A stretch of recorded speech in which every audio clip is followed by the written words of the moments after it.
তো আমরা এখানে আসতে পেরেছি, এটা আল্লাহ পাক রব্বুল আলামিনের অশেষ করুণা আর দয়া।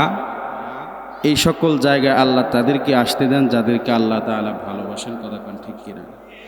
তো যেহেতু আমরা আসতে পেরেছি আল্লাহর অশেষ করুণায়, রহমতে, দয়ায়, এখানে অনেকেই উপস্থিত হয়েছেন, মুরব্বী বাবাজিরা আসছেন, যুবক ভাইরা, পর্দার অন্তরালে বসা আছেন আমার অত্যন্ত শ্রদ্ধেয় মা ও বোনেরা, উপস্থিত আছেন জাতির কর্ণধার হজরত বুজুর্গ ওলামা একরাম। আল্লাহ তাআলা যেহেতু আমাদেরকে এখানে আসার বসার তৌফিক দান করেছেন, সেই মর্মে আল্লাহ পাক রব্বুল আলামিনের আলিশান দরবারে আল্লাহর শেখানো ভাষায় আমরা সকলেই জবান ছেড়ে মোহাব্বতে কালিমাতুশ শুকর পাঠ করি আলহামদুলিল্লাহ। রাত যেহেতু আস্তে আস্তে গভীর হচ্ছে, খুব দীর্ঘ আলোচনার প্রয়োজন মনে করি না। আল্লাহ তাআলা আমাদেরকে পাঠাইছেন এই দুনিয়াতে আসার পরে, সবার আসছি, আসার পরে আমরা কোনো কাজ করব বা করব না, কোন কাজ করলে ভালো, কোন কাজ করলে খারাপ, সেগুলো সব কিছু আল্লাহ তাআলা বর্ণনা করে দিয়েছেন। আমি আপনি জন্ম হওয়ার পরেই কিন্তু জান্নাতি আর জাহান্নামী না। এখানে আমরা জন্মগ্রহণ করেছি, এই দুনিয়ায় জন্মগ্রহণ করার কারণে কিন্তু আমার নাম কারো জান্নাতের কারো জাহান্নামের লিস্টে চলে যাবে, বিষয়টা এরকম না। আমাদের কর্মের উপর নির্ভর করবে আসলে আমরা কোথায় যাব, কথা কোন ঠিক কিনা? এই জন্য কবি খুব সুন্দর করে বলেছেন যে আমরা আল্লাহ পাক রব্বুল আলামিন এই দুনিয়াতে যত মানুষ পাঠাইছেন, সমস্ত মানুষ তারা ইবাদতের মাধ্যমে তাদের গন্তব্য এটা কি হবে, নিশ্চিত হবে, নির্ধারিত হবে। কিসের মাধ্যমে বাবা? ইবাদতের মাধ্যমে, কর্মের মাধ্যমে আপনার আমার কর্মফল কি হবে, নির্ধারিত হবে। সেই জন্য আমাদেরকে আল্লাহ পাক রব্বুল আলামিন দুনিয়াতে যে হায়াত দিয়েছেন, এই হায়াতটুকু দামি বানানোর জন্য ইবাদতময় এই হায়াতটাকে বানাইতে হবে। এজন্য ছোট্ট একটা আমল নিয়ে আজকে আমি আলোচনা করব ইনশাআল্লাহ। এই আমলটা এত পাওয়ারফুল, আমলটা খুবই ছোট্ট, এই আমলটা এত পাওয়ারফুল যে এই আমল যদি ছোট্ট একটা আমল কেউ করতে পারে, আল্লাহ পাক রব্বুল আলামিন ওই বান্দাকে একটা দুইটা না গুনে গুনে 10টা পুরস্কার আল্লাহ তাকে দান করবে। সুবহানাল্লাহ। এটা আমার মতো মৌলবীর কোনো বানানো কথাও না, এই কথাগুলা আল্লাহ পাক রব্বুল আলামিন বলিয়েছেন, কোরআনে বলেছেন, এবং তার বিশ্বনবীর পবিত্র জবানের মাধ্যমে কিছু কথা বিশ্বনবীর মাধ্যমে বলাইছেন। রাসূল সাল্লাল্লাহু আলাইহি ওয়াসাল্লাম যেই কথা বলেন, সেই কথাটা সরাসরি আল্লাহ তাআলারই কথা, কথা কোন ঠিক কিনা? আল্লাহ রসুল কখনো নিজের থেকে বানায় কোনো কি করেন না, কথা বলেন না। কোরআনে আল্লাহ তাআলা এই চ্যালেঞ্জ, এই ঘোষণা আল্লাহ বলছেন, মা ইয়ানতিকু আনিল হাওয়া ইন হুয়া ইল্লা ওয়াহয়ু ইউহা। আমার নবী নিজে থেকে কোনো কথা বলেন না, যা বলেন আমার থেকে আদেশ পেয়ে, ইশারা পেয়েই আমার নবী কথাগুলো কি করেন, বলেন। এই জন্য যে আমলের কথা আল্লাহ পাক রব্বুল আলামিন কোরআনের ভিতরে বলেছেন, সেটা হলো ছোট্ট আমল, সেটা হলো আমরা সবাই পারি এই আমলটা, কিন্তু আমরা করি না। সে আমলটা কি? আমরা একটু সাথে সাথে পড়ি আস্তাগফিরুল্লাহ। এটা পড়তে পারি না আমরা? কে কে পারেন না হাত তোলেন যে হুজুর এটা অনেক কঠিন হয়ে গেছে, আমি পারি না পড়তে। কেউ আছেন? কেউ নাই, সবাই জানেন। আস্তাগফিরুল্লাহ একটু পড়েন, আস্তাগফিরুল্লাহ, আস্তাগফিরুল্লাহ, আস্তাগফিরুল্লাহ। এই যে একটা আমল, এই আমলের দ্বারা আমাদের জীবন কি হবে, পরিবর্তন হবে। আমল সে জিন্দেগি বনতি হ্যায়, আমল সে জিন্দেগি বনতি হ্যায়, জন্নত ভি জাহান্নাম ভি, এক খাক अपनी फितरत में न नारी है न नूरी, एक खाक अपनी फितरत में न नारी है न नूरी। কবি খুব সুন্দর করে বলেন, আমলের দ্বারা জীবন পরিবর্তন হয়, জীবন সুন্দর হয়।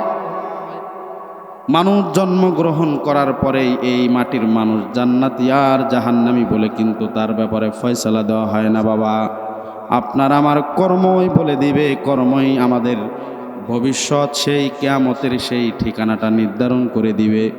এই জন্য ছোট্ট একটা আমল, কোরআন এবং হাদিস, এখান থেকে এই ছোট্ট একটা আমলের 10টা পুরস্কার আল্লাহ পাক রব্বুল আলামিন এই কোরআন এবং হাদিসের মাধ্যমে রাসূলের জবান দিয়া 10টা পুরস্কারের কথা বলে দিয়েছেন। এই 10টা পুরস্কার আমরা শুনে বাড়িতে নিয়ে যাব। কে কে রাজি আছি? বেশিক্ষণ সময় নেব না। এই 10টা পুরস্কার শুনবো, প্রত্যেকের এটার কাজে লাগবে, প্রয়োজন হবে। একটা একটা করে যখন আলোচনা হবে আপনার আমার সাথে মিলে যাবে যে এই জিনিসটা আমার দরকার, এই আমলটা তাহলে আমার করতে হবে। শুনবো তো ইনশাল্লাহ।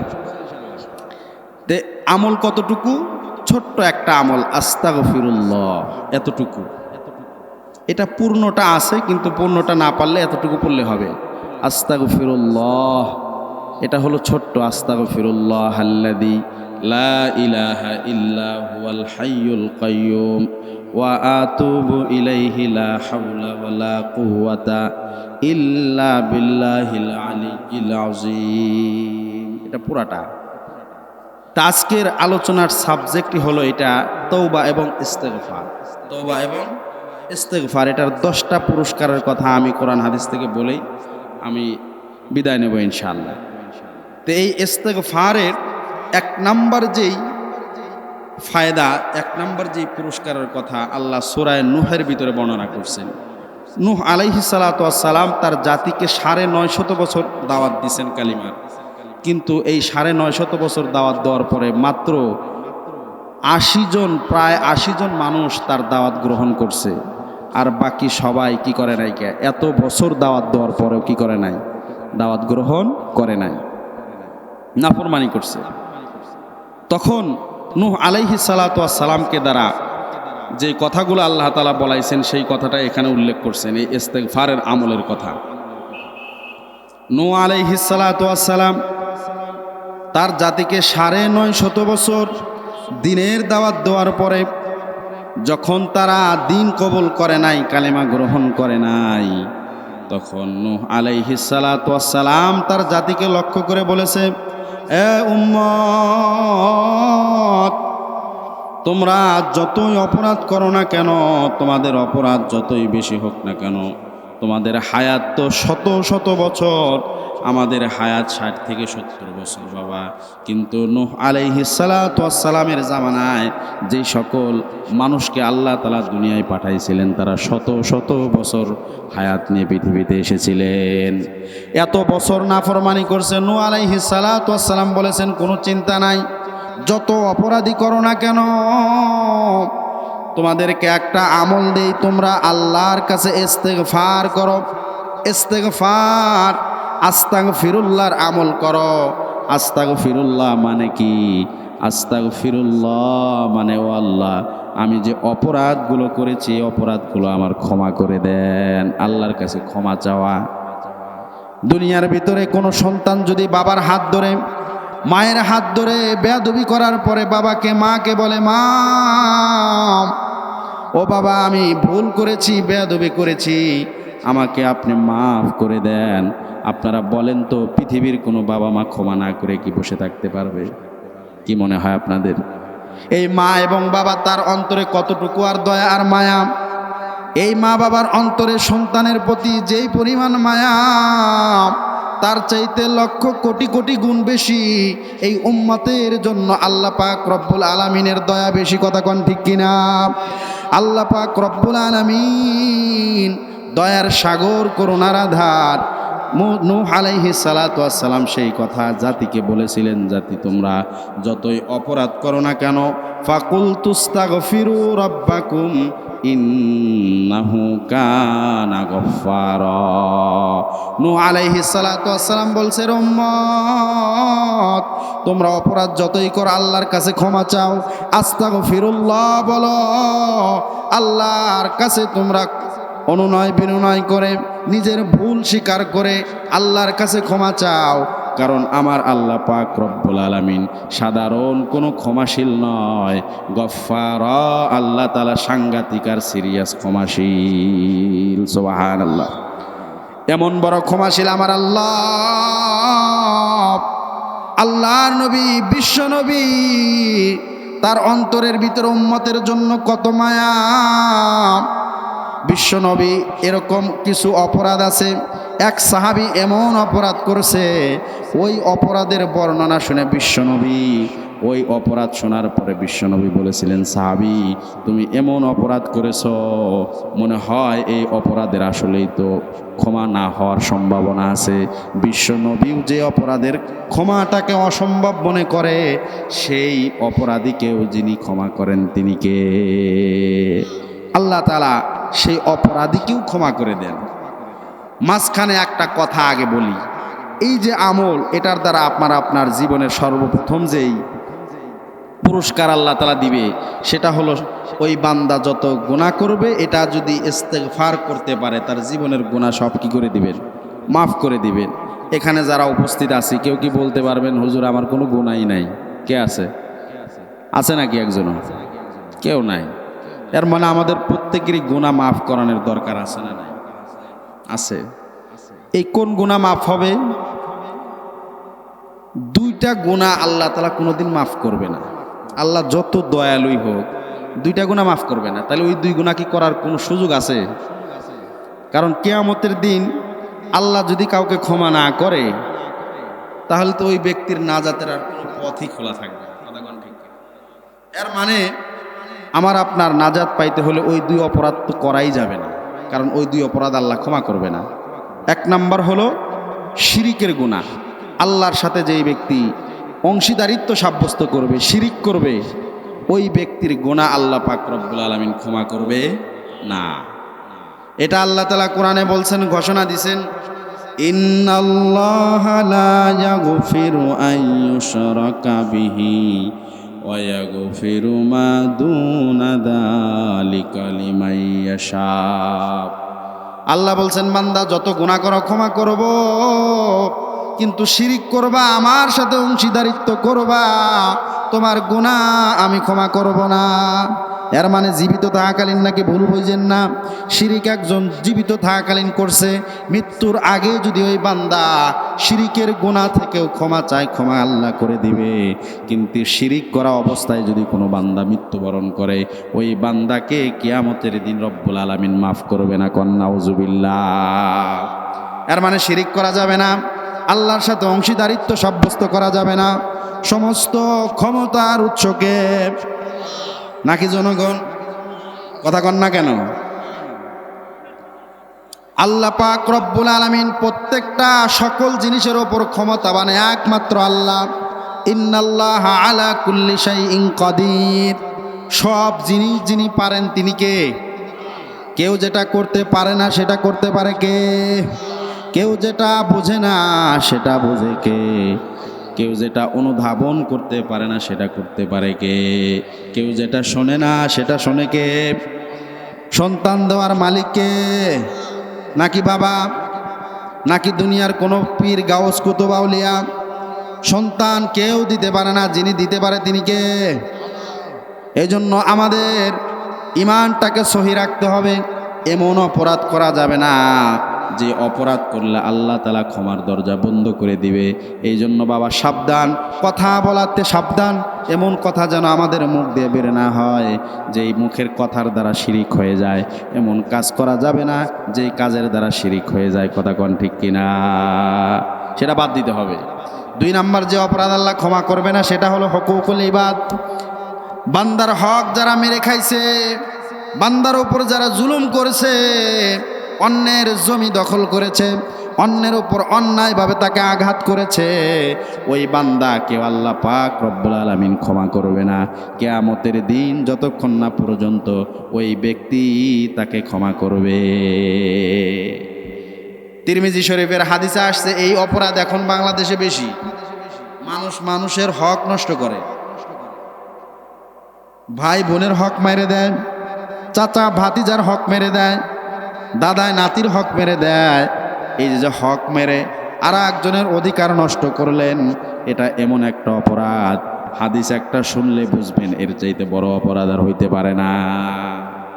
তিরমিজি শরীফের ভিতরে আসছে, হুজুর সাল্লাল্লাহু আলাইহি সাল্লাম একবার সাহাবীদেরকে লক্ষ্য করে বলছে, সাহাবীরা, আত্তাদরুনা মানিল মুফলিস? তোমরা কি জানো অসহায়কে, নিরীহকে, গরিবকে, ফকিরকে, মিসকিনকে? এটা কি জানো তোমরা? সাহাবা একরাম সহজে উত্তর দিলেন, রাসূল, ফকির তো সে মাল্লা দিরহামালাহু ওয়ালা মাতা, যার কোনো টাকা পয়সা নাই, যার ঘর বাড়ি নাই, যার সম্পত্তি নাই, সেই তো গরিব। কথা কোন ঠিক কিনা? আমরা তো সেটাই জানি। কিন্তু হুজুর সাল্লাল্লাহু আলাইহি ওয়াসাল্লাম বললেন না, আমার উম্মতের মধ্যে মুফলিসকে, গরিবকে, নিরীহকে আল্লাহ রাসূল বলেন আল মুফলিসু মিন উম্মতি, আল মুফলিসু মিন উম্মতি ইয়াতি ইয়াউমাল কিয়ামাতি বিসসালাতিহি ওয়া সিয়ামিহি ওয়া যাকাতিহি।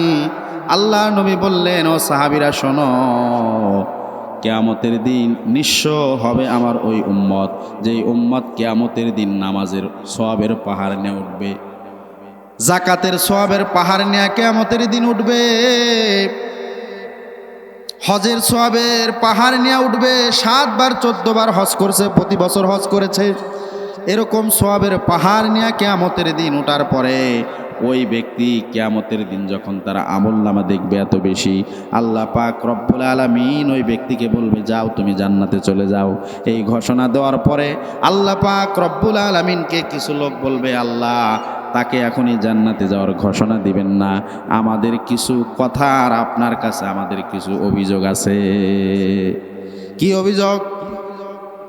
একজন এসে বলবে, ওগো আল্লাহর নবী, ওগো আল্লাহ, যেই লোকটাকে জান্নাতি বলে ঘোষণা দিছেন, যে ব্যক্তির হজের সওয়াবের পাহাড় দেখছেন, আমার টাকা মেরে খেয়ে আমার জমি দখল করে লক্ষ কোটি টাকার মালিক হয়ে হজ করতে গেছে, আমার হক নষ্ট করছে, আমার ওই হকটা আজকে বুঝায় দেওয়ার ব্যবস্থা করেন। এভাবে অনেক এরকমভাবে আসবে। ওই দিন তো দুনিয়ার ভিতরে মানুষের জমির প্রয়োজন হইতে পারে, টাকার প্রয়োজন হইতে পারে, কিন্তু কিয়ামতের দিন মানুষের টাকার প্রয়োজন হবে না, হবে হলো সওয়াবের প্রয়োজন। কথা কোন ঠিক কিনা? আল্লাহ পাক রব্বুল আলামিনকে তখন বলবে তারা, আল্লাহ দুনিয়ায় তারা তাদের প্রয়োজন মিটাইছে, দুনিয়ায় প্রয়োজন ছিল তাদের টাকার সম্পদের, এগুলা নিছে, আজকে আমাদের প্রয়োজন হলো সওয়াবের। এই ব্যক্তি তার জীবনে যত সওয়াব আছে ওই সওয়াবগুলো আমাদেরকে দিয়ে দেন। সওয়াবগুলো ধারাবাহিকভাবে পাওনাদারদেরকে দিয়ে দেওয়া হবে। দিতে দিতে এক পর্যায়ে দেখা যাবে তার সওয়াবের সম্পূর্ণ সব শেষ হয়ে যাবে, কিন্তু এখন পর্যন্ত দেখা যাবে সিরিয়ালের মধ্যে পাওনাদাররা এখনো আছে। এখন তারা এসে কি নিবে? তাদের তো আর সওয়াব নেওয়ার জায়গা নাই। কা সওয়াব যা নিছিল সব তো আগের পাওনাদার সব নিয়ে ফেলছে, সওয়াবই তো নাই। আর কি করবে তারা? তাদেরকে বুঝ দিবে কিভাবে? তারা তখন বলবে, যেহেতু সে সওয়াব দিতেই পারবে না, তাহলে একটা কাজ করুক, আমাদের মাথায় যে গুনার বোঝা আছে এই বোঝাগুলো তার মাথায় উঠায় দেন। নাউজুবিল্লাহ পড়েন। তখন অন্য অন্য সমস্ত পাওনাদারদের মাথার বোঝা তার উপরে কি করে দেওয়া হবে? চাপিয়ে দেওয়া হবে। কার উপরে? কয় যেই ব্যক্তি, হাদিসের ভিতর রাসূল বলেন, যেই ব্যক্তি অপররে গালি দিছে, অপররে কি করছে? তার মাল নষ্ট করে খেয়েছে, অপরের উপর অন্যায়ভাবে আঘাত করেছে, তার হক নষ্ট করছে, যে কোনোভাবে তার সম্মান হানি করছে, এই সমস্ত কিছুর কারণে ওই ব্যক্তির উপরে সমস্ত সওয়াব তো শেষ, তার মাথার উপরে গুনাহের বোঝা এটা তার মাথায় চাপিয়ে দেওয়া হবে। আল্লাহ নবী বলেন, এর চাইতে বড় নিঃস্ব, এর চাইতে বড় ফকির, এর চাইতে বড় গরিব অসহায় আর কেউ হইতে পারে না। এই অপরাধ কি করার কোনো সুযোগ আছে? তাইলে বাবা, মানুষের হক নষ্ট করার এই যে কথাটা শুনলেন, হাদিসটা কি মনে হয়? এটা খুব হালকা গুনাহ নাকি? বলেন না, এটাকে হালকা গুনাহ? খুব মারাত্মক লেভেলের গুনাহ কিনা? এটা তো আল্লাহ ক্ষমা করবে না। আল্লাহ তাআলা যদি ক্ষমা না করেন, এই বান্দারাও তো কিয়ামতের দিন ক্ষমা করবে? তাদের তো দরকার। এর মানে এই রকম অসহায়ের সংখ্যা কিয়ামতের দিন কম হবে না বেশি হবে? বলেন। এলাকার ভিতরে মানুষ মানুষের হক নষ্ট করছে। মানুষের হক যদি কেউ রক্ষা করত, এই বাংলাদেশে রাস্তাঘাটে কখনো ছিনতাই হইতো? ছিনতাইকারীর মনে যদি চিন্তা থাকতো এটা, যে কিয়ামতের দিন এটার হিসাব হবে, আমি মানুষের হক নষ্ট করছি, এটার তো আমি কিয়ামতের দিন বড় নিঃস্ব হয়ে যাব, আমার নামাজ রোজা হজ জাকাত কিছুই কাজে আসবে না, মানুষকে দিয়ে দিতে হবে। তাহলে কি ছিনতাইকারী ছিনতাই করতো? চোর চুরি করতো? ডাকাত ডাকাতি করতো? রাজনৈতিক নেতারা কি গম চুরি করতো? এই কথা বলেন না কেন? করতো কি না? করতো না। কারণ তার যদি এটা জানা থাকতো যে যাই করি না কেন কিয়ামতের দিন কিন্তু একদম নিঃস্ব হয়ে যেতে হবে, এই বুঝ যদি মানুষের মাঝে চলে আসে, পুলিশ আর্মি র্যাব বাহিনীর কোনো কাজই লাগবে না, তাদের দরকারই পড়বে না, কারণ কোনো মামলা হওয়ার সম্ভাবনাই নাই, কারণ প্রত্যেকেই ভালো হয়ে যাবে। মানুষের ওপর জুলুম নির্যাতন এগুলোর কারণেই তো সমস্ত এরকম আইনি যে বাহিনী আছে, পুলিশ আর্মি বিডিআর, এদেরকে সেট করা আছে নাকি? যদি চোর না থাকে, ডাকাত না থাকে, গুন্ডা না থাকে, বদমাশ না থাকে, তাহলে কি পুলিশের কোনো কাজ থাকবে? থাকবেই না। আমাদের বুঝ যদি চলে আসে, আল্লাহ তাআলা কার কথার কোন দিন কথার মাধ্যমে মানুষের বুঝ আসবে জানি না। অনেকে হয়তো এখানে থাকতে পারেন নিজের চাচা ভাতিজার হক বুঝায় দেন নাই, ভাই বসে আছেন বোনের হক মাইরে দিছেন, দেন নাই।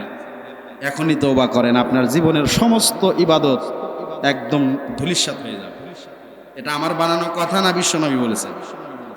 কথা বলেন না কেন? কে বলেছেন? বিশ্বনবী মুহাম্মদুর রাসূলুল্লাহ সাল্লাল্লাহু আলাইহি ওয়াসাল্লাম। তিনি যেই কথা বলেন সেই কথা কি মিথ্যা হওয়ার সম্ভাবনা আছে? যিনি জীবনে একটাও মিথ্যা কথা বলেন নাই, তিনি হলে আমাদের নবী মুহাম্মদুর রাসূলুল্লাহ সাল্লাল্লাহু আলাইহি ওয়াসাল্লাম। হুজুর সাল্লাল্লাহু আলাইহি সাল্লাম এই হাদিস শোনাইছেন। এই হাদিসের উপর আমল করলেই তো আমাদের জীবন কি হয়ে যায়? ঠিক হয়ে যায়। তো এই দুই ধরনের অপরাধ তাহলে করা যাবে না, একটা শিরিক আর একটা হলো মানুষের হক নষ্ট করা। এই দুই অপরাধে কোনো ব্যক্তি যদি অপরাধী হয় তাকে আল্লাহ ক্ষমা করবে না। এই দুই অপরাধ বাদে নামাজ পড়ি নেই, আল্লাহর হক, আরও যত গালিগালাজ, এটা নিষেধ করছে, গালি দিছি মানুষকে, ঠিক আছে না? এটাও তো হক নষ্ট করছেন। অন্য অন্য যে অপরাধ আছে, আপনার আল্লাহর যে বিধান, রোজা রাখতে বলছে রোজা রাখেন নাই, নামাজ পড়তে বলছে নামাজ পড়েন নাই, আপনার জাকাত দিতে বলছে জাকাত দেন নাই। এই যে অন্য অন্য যে সকল অপরাধ আছে, যেটা আল্লাহ তাআলা রেগুলার করতে বলেছেন, ফরজ বিধান, সেগুলা যদি আপনি না করেন, ওটার কারণে যেই গুনাহগুলো হয়ে যাবে, ওই গুনাহগুলোকে আল্লাহ তাআলা এই ইস্তেগফারের মাধ্যমে আস্তাগফিরুল্লাহ পড়ার কারণে আল্লাহ ক্ষমা করে দিবেন। কোন সুবহানাল্লাহ। আগের দুইটা কি ক্ষমা করবেন? একটা করবেন জীবিত থাকা অবস্থায় যদি শিরিক করার পরে ইস্তেগফার করেন, কিন্তু মৃত্যুবরণ করলে শিরিক অবস্থা আপনাকে আল্লাহ আর কি করবে না? ক্ষমা করবে না। এ কথা বুঝতেছেন? আলোচনা বুঝেন, অল্প আলোচনায় আমাদের নাজাতের জন্য যথেষ্ট হয়ে যাবে ইনশাআল্লাহ।